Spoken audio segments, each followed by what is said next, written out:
Usually for Thanksgiving, we head out to go see family. Someone else always hosts. We typically help sponsor the host by paying for cleanup, etc. Our home is just too small to host the 30+ folks who typically show up through the day. This year that's obviously not happening. Other than us talking about not doing the usual, Thanksgiving didn't come up until yesterday. My kids have the week off from online school, and I was doing a puzzle with them before dinner when my husband walks in after work and says, "So did we get a turkey?" I looked at him and said, "Well, I know I didn't." "Did you?" He stared at me blankly and said, "No." "What do you mean? Do we need to get one still? Is it being delivered?" I shrugged and said, "I don't know nothing about no turkey." The kids and he looked so confused, so I helped them along and said, "I didn't buy anything. I didn't plan anything. No one said anything to me about Thanksgiving. Nobody offered to help meal plan, cook anything, do anything." He blew up yelling at me about how I should have obviously known. I said, "Why? I've literally never planned or made a Thanksgiving dinner in my life. The most I've ever done was help clean up or maybe peel the potato." I asked him why didn't he plan anything, why didn't the kids plan anything? Why is everyone waiting until the last minute and dumping it on me? He just sputtered and yelled and stormed off to his office and left me with the kids. We all had dinner, the kids cleaned up, and I was relaxing with some wine and a book after they all went to bed. My husband tore into me about how he can't believe I left this all to the last minute. Now there will be no Thanksgiving. How could I not be heartbroken to do this to the kids, etc. So I just looked at him and said, "Why didn't you plan? Why did you wait to the last minute to ask me?" He told me I was being a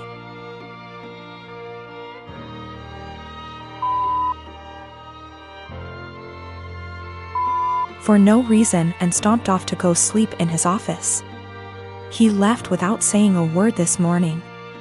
I followed up with my kids and asked them if they wanted Thanksgiving. They said they didn't care because the food isn't that good most of the time anyway. I work as well. We split chores, but there's no hard line. I do some, he does some. We both cook, and the oldest cooks as well. I just don't get why Thanksgiving is on my plate. Why, just because I'm a woman? A lot of people seem to think that my kids are like toddlers or something. They're old enough to help make the menu for dinners, help with cooking, etc. Anyway, I told my husband that if he wants to do some traditional Thanksgiving with all the fattening, carby, salty, beige food, he can go ahead and plan it and I'll help in the same capacity as always. If he wants me and the kids to cook something together, aka a normal, average Thursday, I'll continue with what was scheduled. The kids genuinely do not care. Thanksgiving doesn't mean anything to them. One of them has been asking for us to stay home for years. One of them barely touches the food as it, and the other one only likes to go so she can see her cousins. And she sees them all the time anyway. The middle kid already dug out another puzzle for us and they're just happy they're off school. Also, we don't do Christmas. I am a 17-year-old female, and I live with my mom, stepdad, and stepsister and stepbrother. I lost my dad to cancer when I was 13 years old. We were very close and his death was a major loss in my life.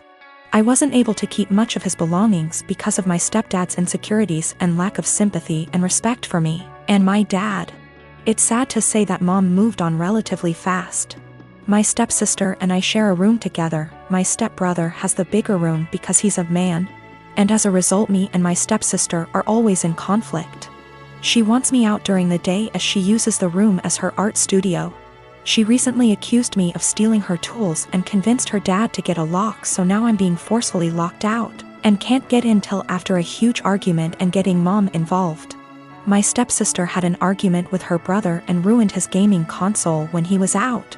He came into the room quietly in the evening, stood by the door and asked me to bring him my stepsister's acrylic paint set.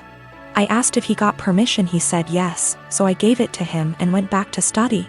At dinner, my stepsister came downstairs yelling that her brother had access to her room and ruined her paint set. There was a lot of yelling and arguing. Stepdad asked how my stepbrother walked into the room when it was supposed to be locked.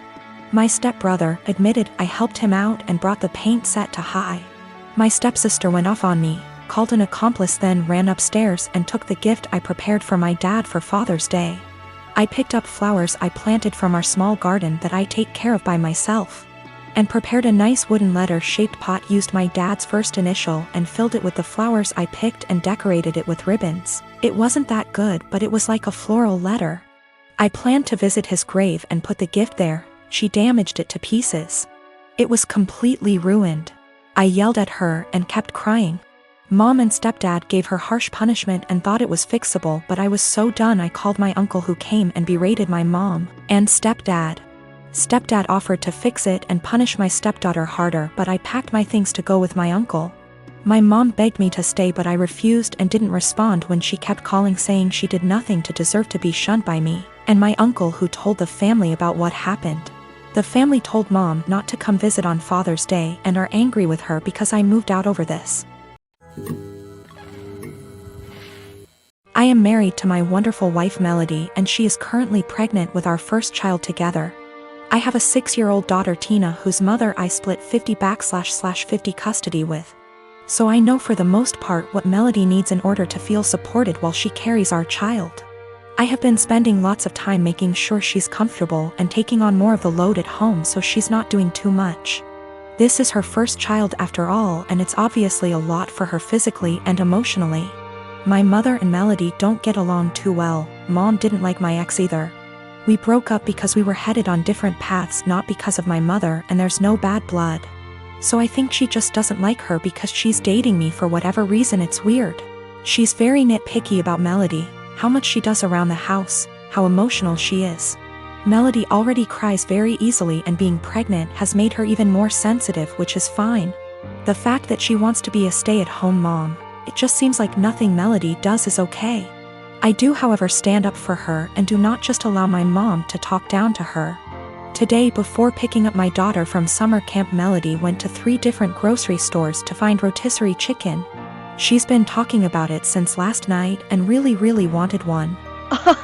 She sent me picture messages documenting her quest for the chicken and finally found it. My girl was happy. Rotisserie chicken is also kind of a comfort food for her, like spaghetti, because her mom used to make one of those when she was having a lazy day and didn't feel like cooking. She was planning on serving that with some other basic sides for dinner, perfectly fine by me. My mother came by to see Tina and started telling Melody the chicken is bad for her and she should not be eating that pregnant. Melody said it's fine, she usually eats healthy and just wants this one thing she's craving. My mom went on about how unhealthy it was and said she needs to eat something else. Melody said no and went to the backyard to FaceTime her family out of state. When she came back, my mom had thrown out the food and ordered takeout, a salad for Melody and pizza for everyone else.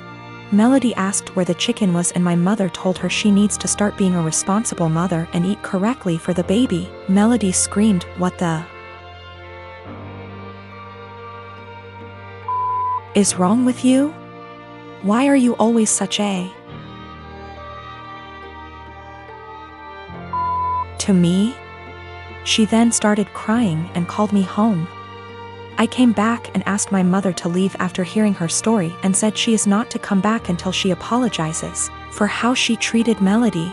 My mom went on about how I'm choosing another woman over her, but I just think enough is enough and Melody reached her limit. She apologized to me for blowing up when Tina was in the house, but I told her it's okay, things happen, Tina is okay. And I went to find her another chicken before the store closed.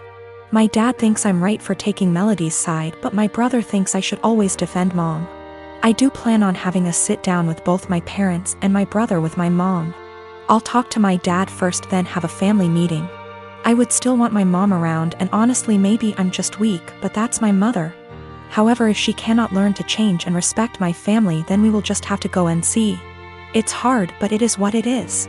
Melody doesn't even want to completely cut her out, she just wants change as well. But I will protect Melody at all costs, and if that means cutting off my mom, then so be it. My ex and I did not break up because of my mother. We had different ideas of where our lives were going.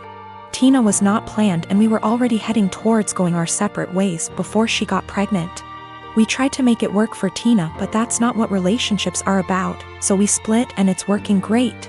My ex and Melody get along great, Tina is happy and we work through things as one big blended family.